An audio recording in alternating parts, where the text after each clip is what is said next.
અને સુરેન્દ્રનગરની વાત કરીએ, જ્યાં ઈએસઆઈના ઘરમાંથી ઝડપાયેલા ગેરકાયદે ડબ્બા ટ્રેડિંગ કેસમાં મોટો ઘટાડો થયો, ધમાકો થયો.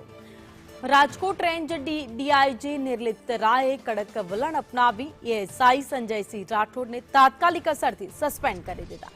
સસ્પેન્શનના આદેશ બાદ ધરપકડથી બચવા સસ્પેન્ડેડ ઈએસઆઈ ફરાર થઈ જતા પોલીસે તેની શોધખોળ હાથ ધરી. રતનપરમાં ઈએસઆઈના ઘરમાં જ છેલ્લા 3 વર્ષથી આ કાળો કારોબાર ચાલતો હતો. આ કેસમાં અગાઉ ઈએસઆઈના પિતા સહિત 6 લોકોની ધરપકડ કરાઈ ચૂકી છે. પ્રાથમિક તપાસમાં છેલ્લા 3 વર્ષ દરમિયાન અંદાજે 100 કરોડ જેટલા શંકાસ્પદ આર્થિક વ્યવહારો થયા હોવાની પણ આશંકા છે. ઈએસઆઈ જે પોતાના ઘરમાં જ ડબ્બા ટ્રેડિંગ ચલાવતો હતો, જો કે માહિતી પોલીસ સ્ટેશન સુધી પહોંચી ગઈ અને તેના ઘરમાં રેડ પાડવામાં આવી હતી. રેડ પાડતા જ જાણવા મળ્યું પોલીસને કે 3 વર્ષમાં 100 કરોડ જેટલી લેવડ દેવડ અને વ્યવહારો કરવામાં આવ્યા છે.